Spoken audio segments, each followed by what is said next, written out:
Hi viewer, நான் உங்கள் doctor Kumar பேசுகிறேன். நம்ம நிகழ்ச்சியில் இந்த பாலியல் சம்மந்தப்பட்ட பல்வேறு கேள்விகளுக்கு விடைகள் கூறும் விதமாக நம்ம நிகழ்ச்சியில் வழங்கிட்டு வந்துட்ருக்கோம்.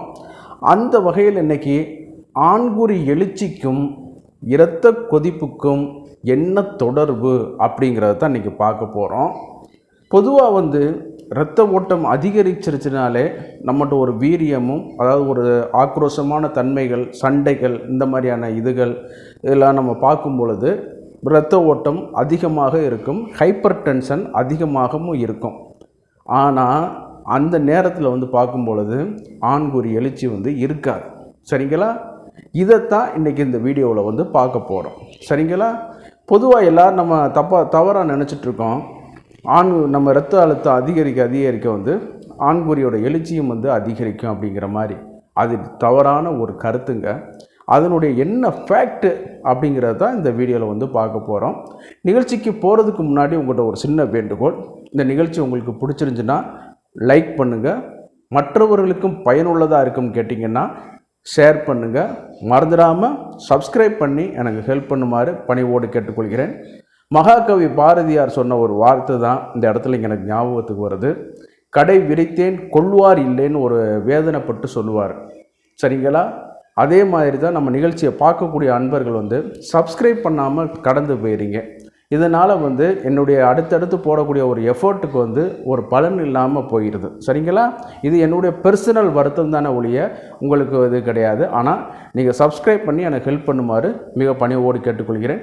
நான் உங்கள் டாக்டர் குமார். வாங்க நம்ம நிகழ்ச்சிக்குள்ளே போகலாம்.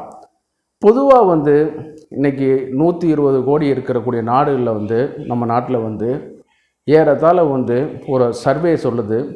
இருதயம் சம்மந்தப்பட்ட ஒரு ரிசர்ச் ஆர்டிக்கலில் சொல்கிறாங்க, 30% பீப்புளுக்கு இந்த இரத்த அழுத்த நோயினால் பாதிக்கப்பட்டிருக்காங்க. அதாவது ஹைப்பர் டென்சிவ் டிசீஸ். ஆமாம், அது டிஸார்டருங்கிறதுலாம் கிடையாதுங்க. அது ஒரு வகையான டிசீஸ். சரிங்களா? இதற்கு காரணம் என்னன்னு கேட்டிங்களா, நம்மளுடைய லைஃப் ஸ்டைல் ஒரு காரணம். என்னைக்காவது விசேஷங்களுக்கு தான் நான்வெஜ் எடுத்தோம். இன்றைக்கி அப்படியா? முக்குக்கு முக்கு அசைவ கடைகள் இருக்குது. சரிங்களா? அசைவ கடைகள் இருக்குது, பிரியாணி ஹோட்டல்ஸ் இருக்குது. அதுலேயே ஃப்ரைட் ரைஸ், இந்த மாதிரியான உணவு வகையில் கலாச்சாரத்திற்கான மாறுபாடுகள் நிறைய நம்ம பார்த்துட்டு வந்துட்ருக்கோம். சரி, சைவ பக்கத்து போனோம்னாலும் அங்கே நல்லா இருக்கான்னு கேட்டிங்கன்னா நிச்சயமாக கிடையாது. சேர்க்கக்கூடிய எண்ணெய்கள், ஆமாம், ஒரு காலத்தில் போனோம்னா சைவத்தில் சிம்பிளாக சாப்பிட்டு வரலாம். அதில் இன்றைக்கி காலிஃப்ளவர் கோபி மஞ்சூரியன், கோபி பக்கோடா, இந்த மாதிரியான உணவு வகைகள், அப்பளம், வத்தல், ஊறுகாய், சரிங்களா? இந்த மாதிரியான உணவுகள்லாம் சைவத்தில் சேர்ந்து கொண்டு அதில் இது பண்ணி கொடுக்கக்கூடிய வருது. தீபாவளி, பொங்கல், இந்த மாதிரியான இதுகளுக்கு பலகாரம் போட்ட காலங்கள் போக டெய்லி அன்றாட லைஃப்பில் இன்றைக்கி தோசை, பூரி, பொங்கல் இது இல்லாத ஒரு காலகட்டத்தை நம்ம நினைத்து பார்க்க முடியாது. வெறுவயிறாக இருக்கக்கூடாது, அதில் மாற்று கருத்து கிடையாது. அதுக்கு நீங்கள் இட்லி சாப்பிடலாம், இடியாப்பத்தை சாப்பிடலாம். சிலவங்களுக்கு பார்த்திங்கன்னா நெய் ரோஸ்ட்டு தான் சாப்பிட்றான். அதில் பார்த்திங்கன்னா பொடி தோசை, அதாவது ஹைப்பர் டென்சிவ், அது டிரான்ஸ்ஃபேட்டை இமீடியட்டாக ஏற்றி கொடுக்கும். அதே நேரத்தில் பார்த்திங்கன்னா கோபி மஞ்சூரியன், கோபி மசாலா, அது காளான் ஃப்ரை, இந்த மாதிரியான உணவு வகைகள், இது உணவு சம்மந்தப்பட்ட சீர்கேடுகள். அடுத்து நம்மளுடைய ஃபிசிக்கல் எக்ஸசைஸு. ஆமாம், அதில் பார்த்திங்கன்னா சீட்டில் உட்கார்ந்தே வேலை செய்யக்கூடிய ஒரு தன்மைகள். மனிதன் 4 கால் மிருகமாக ஆக்குனது இந்த சேர் தான். சரிங்களா? ஆமாம், சேர்னால் என்னன்னு கேட்டிங்கன்னா உட்காந்தே வேலை பார்த்து அவன் ஒரு அடிமையாகவே ஆனது மாதிரி ஆகி போயிடுச்சு. அடுத்து பார்த்திங்கன்னா ஒரு நார்மலான பீஸ்ஃபுல்லான ஒரு லைஃபா அப்படின்னு கேட்டிங்கன்னா நிச்சயமாக கிடையாதுங்க. இதில் பார்க்கும் பொழுது இன்றைக்கி ரோடு டிராஃபிக் ஒரு முக்கியமான ஒரு இடத்த வைக்குது. யாரும் வீட்டுக்கு போயிட்டு வீட்டுக்கு சேருவது ஒரு இதான ஒரு காரியமாகவே இருக்குது. கண்ணதாசன் சொன்னது தான் நம்ம நினச்சிட்ருக்கணும். வீட்டை விட்டு வெளியில் வந்தால் நாளும் நடக்கலாம், அந்த நாளும் தெரிந்து நடந்து கொண்டால் நல்லா இருக்கலாம்னு சொல்லிட்டார். ஒரே வார்த்தையில் கவிஞர் அந்த மாதிரி சொல்லிட்டார். அந்த அளவுக்கு அந்த வெளியில் உள்ள ஸ்ட்ரெஸ்ஸான ஒரு லைஃப். சரி, இன்டர்னல் ஃபேமிலி இதுகளில் பார்த்திங்கனாலும் அதுவும் ஒரு ஸ்ட்ரெஸ். ஆமாம், சிலவங்களுக்கு குடும்பத்தினாலேயும் பிள்ளைகள்னாலேயும் பணிச்சுமைகள்னாலேயும் ஒர்க் டென்ஷன், அதே நேரத்தில் வேலை பார்க்கக்கூடியதில் ஒர்க் என்விரான்மெண்ட். சரிங்களா? எல்லாம் நல்லா இருக்கும். கூட வேலை பார்க்குறவன் நம்மளுக்கு வந்து பிரச்சனை பண்ணிகிட்டு இருப்பான். அந்த மாதிரியான சூழ்நிலைகள். அதே நேரத்தில் வந்து எப்போ வந்து ஒரு பழமொழி சொல்லுவாங்க, ஒரு சைக்கிள் டீப்போட கடைசி 20% லைஃப்பில் தான் 80% பஞ்சர் வந்து வரும்னு சொல்லுவாங்க. இந்த 40-45 வயசு மேலே கடந்து போயிட்டாங்கன்னு கேட்டிங்கன்னா பிள்ளைகளோட கல்வி, அதே நேரத்தில் வந்து பிள்ளைகளோட திருமணம் முடிஞ்சுன்னா அவங்களுக்கு வந்து மெட்டர்னிட்டி பார்க்கக்கூடிய ஒரு இது, அவங்களுடைய பேர குழந்தைகளை பார்த்து அவங்களுக்கு வந்து சரியாக ஒரு இது, குழந்தைகளை சரியாக கரையேற்றுவது, இது எல்லாமே சேர்ந்து கொண்டு, அதே நேரத்தில் இந்த உணவு, இந்த ஃபிசிக்கல் இதெல்லாம் சேர்ந்து கொண்டு இந்த இரத்த அழுத்த நோயை வந்து உண்டு பண்ணி கொடுக்குது. இதை வந்து இன்றைக்கி வந்து நார்மலாக ஃபிசிக்கல் எக்ஸசைஸு, இன்றைக்கி உள்ள மருந்து மாத்திரைகள் மூலமாக சரி செய்து கொள்ளலாம். இதில் வந்து மாற்று கருத்து கிடையாது. இப்போ வாங்க நம்ம மேட்டருக்குள்ளே போகலாம். இது எப்படி ஆண்மை குறைவே ஆண்குறி எழுச்சியை வந்து தடை செய்யுது அப்படிங்கிறத நீங்கள் கேட்கலாம். அதில் வந்து ரத்தம் தான் இருக்குது, ஆண்குறிக்குள்ளே பாயிறது வந்து இரத்த குழாயில் வந்து ரத்தம் தான் அதிக அழுத்தத்தில் நைட்ரிக் ஆக்சைடு மூலமாக தூண்டப்பட்டு பாயுது. இது எப்படி நம்மளுக்கு தான் அது ப்ரெஷர் தான் வேகமாக பாயுது சார், இது எப்படி நீங்கள் ஆண்குறி எழுச்சியை தடை பண்ணுதுன்னு கேட்டிங்கன்னா, இந்த உயர் இரத்த அழுத்தமானது ஆர்டரியுடைய சுவரை வந்து டேமேஜ்டு பண்ணிடுது. டேமேஜ்டு பண்ணப்பட்ட அது வந்தனால என்னன்னு கேட்டிங்கன்னா, இரத்த குழாயில் அர்த்ரோஸ்க்ளீரோசிஸ் அப்படிங்கிற சில வகையான படிமங்கள், அது என்ன சொல்கிறாங்கன்னு கேட்டிங்கன்னா கொழுப்பு படிமங்கள் சொல்கிறாங்க. சிலவங்க வந்து அந்த இரத்தத்தோட மாறுபாடு, இந்த இரத்த சுவர் தசையோட ஆர்டரிஸ் தசையோட சில மாற்றங்கள் இதனால் வந்து அந்த மாதிரி இருக்குது அப்படிங்கிறதையும் சொல்கிறாங்க. இதனால் வந்து அந்த இரத்த குழாய் வந்து ஆண்குறியோட இரத்த குழாய் வந்து ஹார்டன் ஆயிடும்.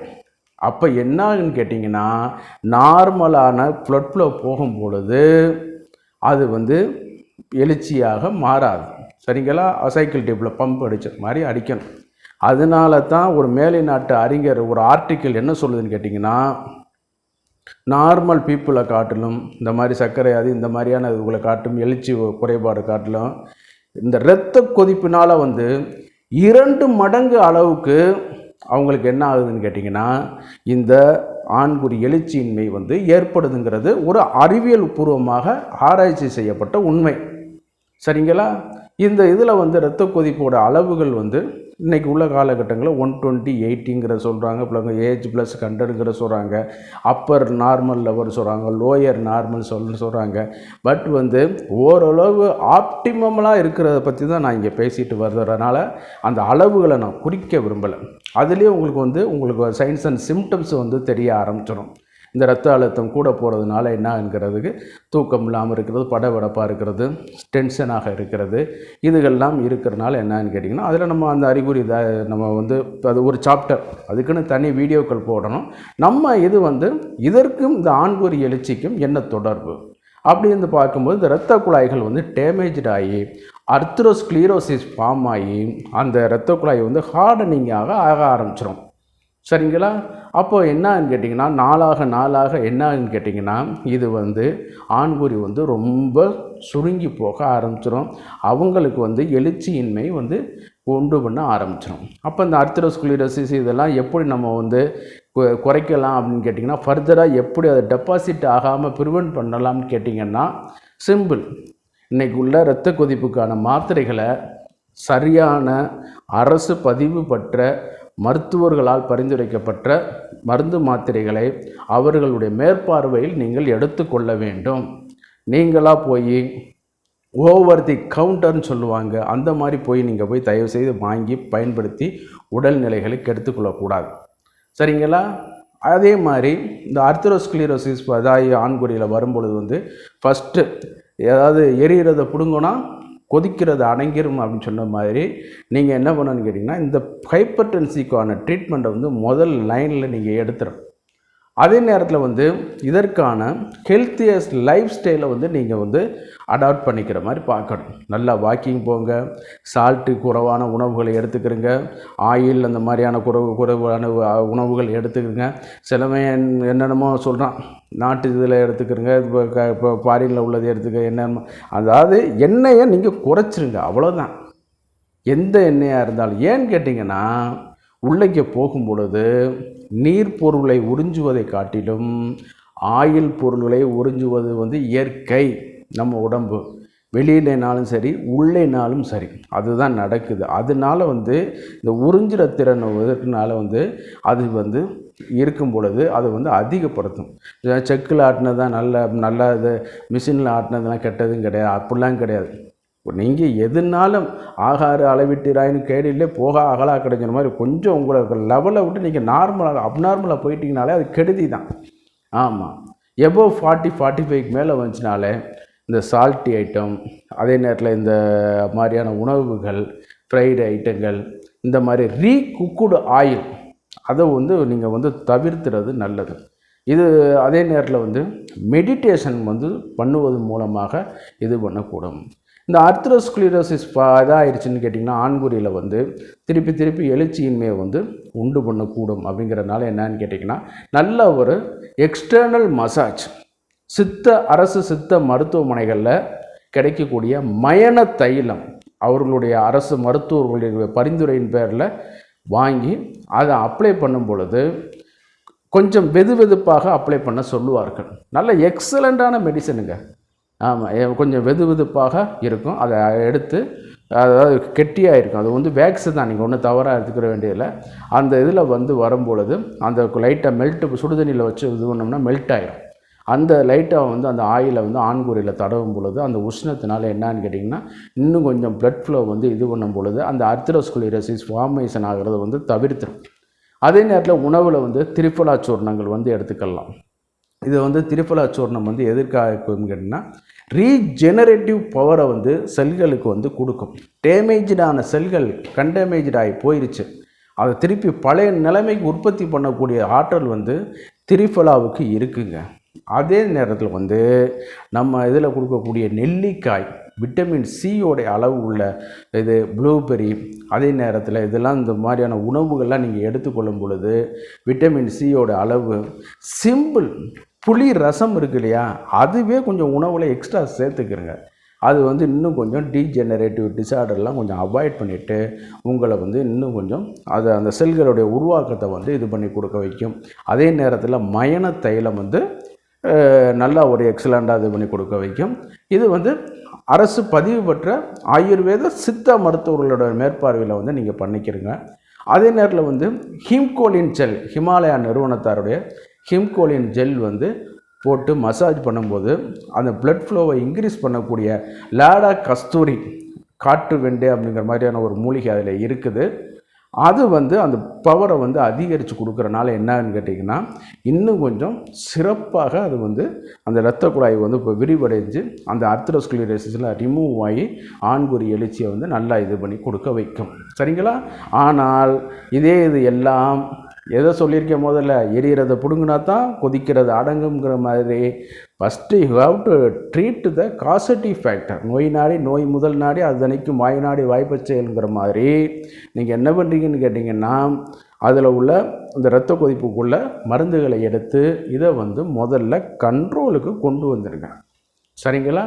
அப்புறம் ப்ராப்பரான ஃபிசிக்கல் எக்ஸசைஸ், தியானம், மெடிடேஷன், ஹெல்த்தி லைஃப் ஸ்டைலில் மெயின்டைன் பண்ணுங்கள்.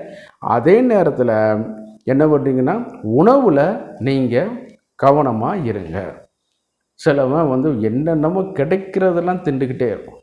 ஆமாம், அந்த மாதிரியான இதுகள்லாம் இது பண்ண வேண்டியதில்லை. Once you have to diagnosed, you have to hypertensive அப்படின்னு சொல்லி உங்களுக்கு தீர்மானம் பண்ணிட்டாங்கன்னா மருத்துவர்கள் ஒரு பீரியாடிக்கலாக மெயின்டைன் பண்ணுற மாதிரி ஒரு இரத்த கொதிப்பை மானிட்டர் பண்ணுற மாதிரி நீங்கள் வந்து ஒரு இது பண்ணிக்கிறங்க. சரிங்களா? அதுக்கு என்ன காசட்டிவ் ஃபேக்டர் என்னங்கிறத வந்து போய் ஒரு மருத்துவருடைய மேற்பார்வையில் வந்து இதனால தான் வந்திருக்குது, இன்றைக்கி இந்த அளவு இருக்குது, ஒரு மாதத்துக்கு முன்னாடி இந்த மாதிரி இருக்குது. சிலவங்க கேட்டால் சொல்லுவாங்க, எனக்கு 6 மாதத்துக்கு முன்னாடி நல்லா இருந்துச்சு சார்ன்னு சொல்லுவாங்க. அப்போ அவ்வளோதான் இருந்துச்சு, இப்போ அவ்வளோ இருந்துச்சு. அன்றைக்கி 6 மாதத்துக்கு முன்னாடி பெட்ரோல் விலை அவ்வளோ இருந்துச்சு, டீ விலை அவ்வளோ இருந்துச்சு. இன்றைக்கி அது மாதிரி கொடுக்க முடியுமா? 6 மாதத்துக்கு முன்னாடி 1 வருஷத்துக்கு முன்னாடி உனக்கு சம்பளம் வந்து ஒரு அமௌண்ட் இருந்திருக்கும், இன்றைக்கி உன் வருமானம் கூட இருந்திருக்கும். அதை நீங்கள் கம்பேர் பண்ண முடியுமா? அதே மாதிரி தான் உடல்நிலைகளும். அது பழசை வந்து நீங்கள் கம்பேர் பண்ணாதீங்க. அப்பப்போ எடுத்து ஒரு டைரியில் சுகர் என்ன, ப்ரெஷர் எவ்வளோ இருக்குங்கிறத மெயின்டைன் பண்ணிகிட்டே வாங்க. இது மாதிரினால உங்களுக்கு இந்த ஆண்குறி இரத்த கொதிப்புனால ஆண்குறி எழுச்சியின்மை வந்து நம்ம வந்து ஈஸியாக வந்து சரி பண்ணிடலாம். இது வந்து ஒரு பெரிய டாபிக்ங்க. இது வந்து நீங்கள் சொன்ன மாதிரி உங்களுக்கு தமிழில் புரியணுங்கிறக்காக இந்த ஆர்த்ரோஸ்க்ளீரோசிஸ்ங்கிற மாதிரியான ஒரு லிமிட்டடாகவே எடுத்து இது பண்ணியிருக்கேன். இந்த வீடியோ உங்களுக்கு பிடிச்சிருந்துச்சுன்னா நிறைய லைக் பண்ணுங்கள். இதை பற்றி இன்னும் கொஞ்சம் டீப்பராக வீடியோ வந்து போடலாம். சரிங்களா? பொதுவாக வந்து ஒரு கலைஞனுக்கு வந்து ஒரு கைதட்டல் தான் முக்கியம். நீங்கள் கைதட்டுறது எங்களால் கேட்க முடியாது. நீங்கள் லைக் பண்ணுறதை பொறுத்து தான் அது வந்து இந்த வீடியோ வந்து எவ்வளோ பேருக்கு ரீச்சாக இருக்குது, பிரயோஜனமாக இருக்குங்கிறத பார்க்க முடியும். அதே நேரம் வந்து இந்த வீடியோ வந்து மற்றவருக்கும் பயனுள்ளதாக இருக்குன்னு கேட்டிங்கன்னா ஷேர் பண்ணுங்கள். மறந்துடாமல் எனக்கு சப்ஸ்கிரைப் பண்ணி எனக்கு ஹெல்ப் பண்ணுமாறு மிக பணிவோடு கேட்டுக்கொள்கிறேன். நான் உங்கள் டாக்டர் குமார். மீண்டும் ஒரு நிகழ்ச்சியில் சந்திக்கும் வரை நன்றி கூறி விடைபெறுகிறேன். நன்றி, வணக்கம்.